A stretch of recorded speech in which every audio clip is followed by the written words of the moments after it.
Are you acting out of desperation in your life right now? Are you getting ready to compromise something long term for something that is short term? Look, if the answer to that question is yes, you are not alone. That's absolutely why I am speaking about this today. So, we're going to look at the story of Jacob and Esau. Now, I remember hearing this story growing up, but it hits different when you are an adult. And instead of me just giving you content, of course, I'm looking at the context as well. And so I'm going to give you some background on the story of Jacob and Esau. And at the end of this, I will provide you with 6 powerful lessons that we can learn from them. So here we go. Background on this. Jacob and Esau are twin brothers. Their parents are Isaac and Rebekah. Now, Isaac and Rebekah get married when they're around 40 years old. Rebecca is quote unquote barren, is not able to have any children. So Isaac prays to God and says, please, bless us with a child or children. And then the Lord answers them. Now, he didn't answer right away because Rebecca was 60 years old when she got pregnant, right? But she ends up getting pregnant with twins. So she has twin boys. And somewhere in the Bible, you can look through. So we're coming out of Genesis 25.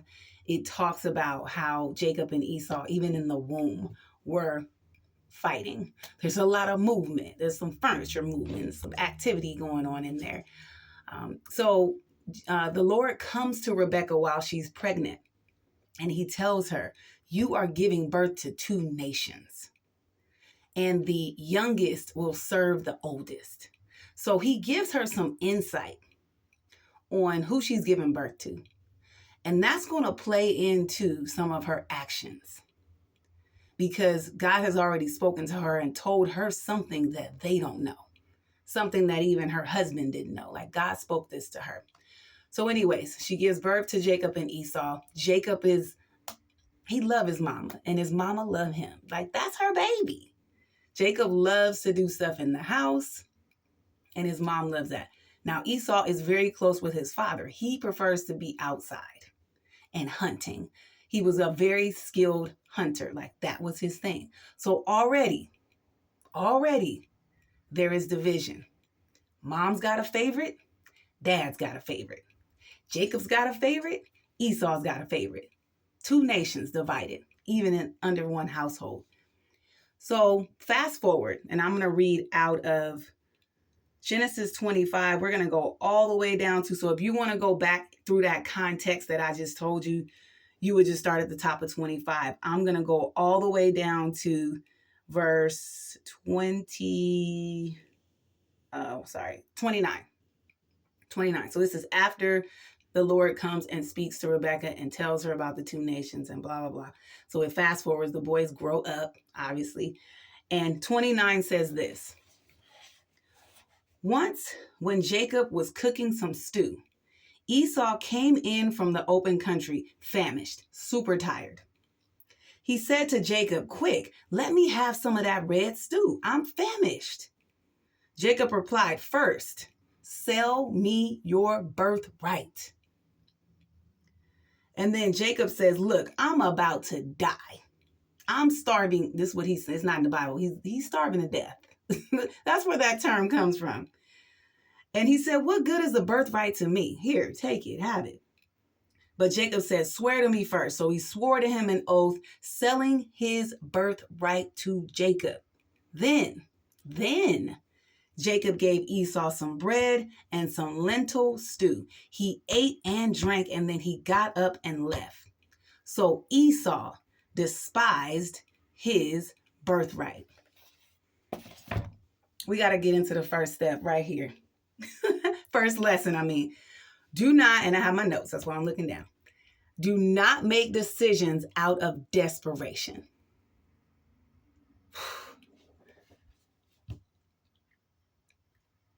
Do not make decisions. Do not compromise who you are, your values, the things that are important to you, the things that mean something, things that make you for something short term.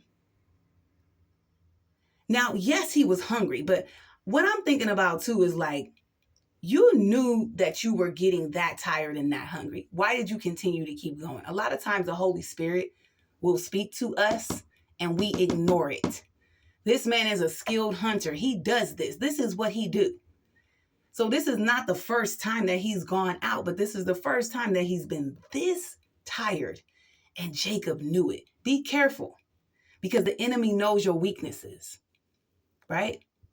The enemy knows that, and he will prey on that. And that's what Jacob did here. He was like, I have an opportunity to manipulate you now, to deceive you, because you're so tired, you're not even thinking rationally. And that's what happens to us in our lives. Like, we get in a position in our life where we become so desperate. And I could take off my spiritual hat and put on my scientific hat and tell you that when you are in survival mode, the part of your brain, which is your cortex, your prefrontal cortex, you do not have access to that part of your brain when you're trying to stay alive. When you get to the point to where you're like, if I don't have this, it compromises my life. It compromises my longevity. Like, it compromises me living. There's no way that you can make a rational decision. You can't. You don't have access to that part. So it basically means when you're in survival mode, part of your brain just shuts off. And you only get access to the part that's like, yo, you need to do whatever you need to do to stay alive right now. So that's what happens to Esau here. He is in fight, flight, or freeze. He is in survival mode. And he's like, give me the soup. Take whatever you asking me for in this moment, because right now, this is about survival. How many times have we been placed in situations like that, where we are in survival mode? And the enemy knows it. And I'm telling you right now, do not give in that moment. Esau was not going to die. He felt like he was going to die. But he was not going to die in that moment. He made a decision based off of his flesh and based off of his weaknesses. And sometimes we do that as well. Point number 2, be careful who is in your ear. And in this example, it's his mom. And that's sad. You know, that's really sad because, and I'm sorry, I didn't go forward with the content, but if you fast forward, his mother comes to him and convinces him to trick his father into blessing him. So his mom is also like, Rebecca's also a master manipulator here. And I can make the assumption that she has done things to support the division between the two. Because if Jacob doesn't get that birthright and Jacob doesn't get that blessing, what happens to Rebecca? So Jacob may be thinking, oh, mom's looking out for me. No, mom's looking out for mom. Because she knows that Esau is dad's favorite. And once dad gets sick and he's getting ready to die and he's passing on that blessing, it's not going to come to you, which means it's also not going to come to me. So be careful who's in your ear. Be careful who you listen to. And when somebody's giving you advice in your life, I don't care who it is, a family member, a friend, a coworker, mom and daddy, sister, whatever, take a look at their life. Take a look at their relationships and ask yourself, do you want what they have? Because if you make decisions based off of what advice they're giving you, that's what you will have. And a lot of times it's drama, it's mess, it's ruptures. And that's what's in your ear. So you got to get that out. Next point, trust God's plan, because God's plan is better than your plan. Jacob freaked out. He freaked out because he was like, you know what? If Esau gets the birthright, what happens to me? I'm going to end up being his slave. I'm going to end up poor. Blah, blah. Like we create all these narratives. You don't know what God has planned for you. But a lot of times we think we're God. So we write in this whole narrative of what we think is going to happen in our life instead of trusting God. And when you're trusting God, you never have to compromise your integrity.